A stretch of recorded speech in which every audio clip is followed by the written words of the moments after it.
కర్నూలు జిల్లా డోన్ పట్టణంలో దేవీ నవరాత్రుల సందర్భంగా శ్రీ మత్కన్యక పరమేశ్వరి దేవి ఆలయంలో శరన్నవరాత్రి ఉత్సవాలు ఘనంగా నిర్వహిస్తున్నారు.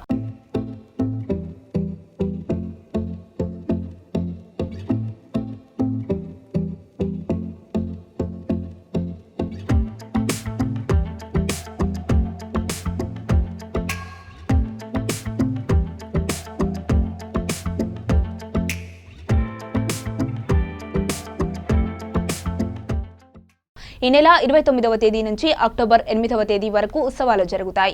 ఈ 9 రోజుల పాటు అమ్మవారు రోజు ఒక ప్రత్యేక అలంకరణతో భక్తులకు దర్శనమిస్తారు. 29న ఆదివారం శ్రీ రాజరాజేశ్వర దేవి అలంకారము, 30న సోమవారం శ్రీ మీనాక్షి దేవి అలంకారము, 1న మంగళవారం శ్రీ మహాలక్ష్మి దేవి అలంకారము, 2న బుధవారం శ్రీ అన్నపూర్ణాదేవి అలంకారము, 3న గురువారం శ్రీ లలితాదేవి అలంకారము, 4న శుక్రవారం శ్రీ సరస్వతీదేవి అలంకారము, 5న శనివారం శ్రీ శాకాంబరి దేవి అలంకారము, 6న ఆదివారం శ్రీ దుర్గాదేవి అలంకారము, 7న సోమవారం శ్రీ మహిషాసుర మర్దిని దేవి అలంకారము, 8న మంగళవారం శ్రీ వాసవి కన్యకా పరమేశ్వరి దేవి అలంకారములలో భక్తులకు అమ్మవారు దర్శనమిస్తారు.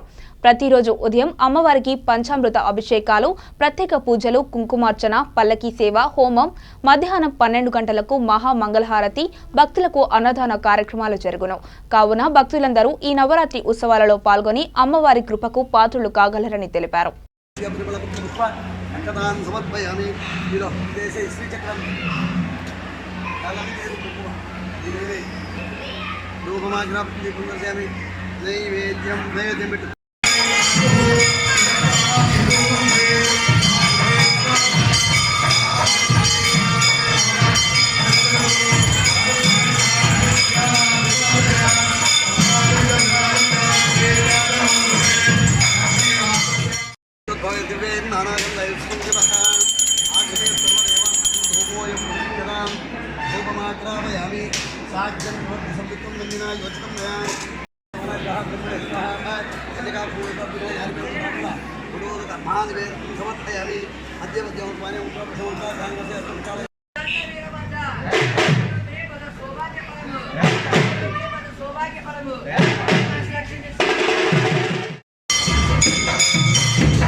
ఆరవేశ సోదరి సోదరులకు పెద్దలకు అందరికీ నా నమస్కారాలు. నా పేరు చాటకొండ శ్రీనివాసులు. నేను ఆర్ఎస్ సెక్రటరీ. ప్రతి సంవత్సరం దసరా ఉత్సవాలు ఈ నెల 29వ తారీఖు నుంచి రేపు నెల 10వ తారీఖు వరకు నిర్వహిస్తున్నాము. ప్రతిరోజు ఉదయం అమ్మవారికి అభిషేకం ఉంటుంది. తదనంతరము కుంకుమార్చన జరుగుతుంది. కుంకుమార్చన తర్వాత అమ్మవారికి పల్లకి సేవ నిర్వహిస్తాము. పల్లకి సేవ అనంతరము హోమ కార్యం నిర్వహిస్తున్నాము. తదనంతరము మంగళారతి 12 గంటలకు నిర్వర్తిస్తున్నాము. తదనంతరం సాయంత్రం 6 గంటలకి నుంచి 9 గంటల వరకు అమ్మవారికి రాజరాజేశ్వర అలంకారం నిర్వహిస్తూ ఘనంగా నిర్వహిస్తున్నాము. చాలా ఆర్ఎస్ అంతా కాకుండా మిగతా డ్రోన్ ప్రజెంట్ వచ్చి చాలా సంతోషపడుతున్నారు. ఇలాగా ఇప్పుడు జరపబట్టి 25 సంవత్సరం నుంచి నిర్వహిస్తున్నాము. డ్రోన్లో మా ఆర్ఎస్ అందరూ కూడా అందరి సహకారంతో ఈ కార్యం నిర్వహిస్తున్నాము. అందరికీ మా ప్రత్యేక వందనాలు.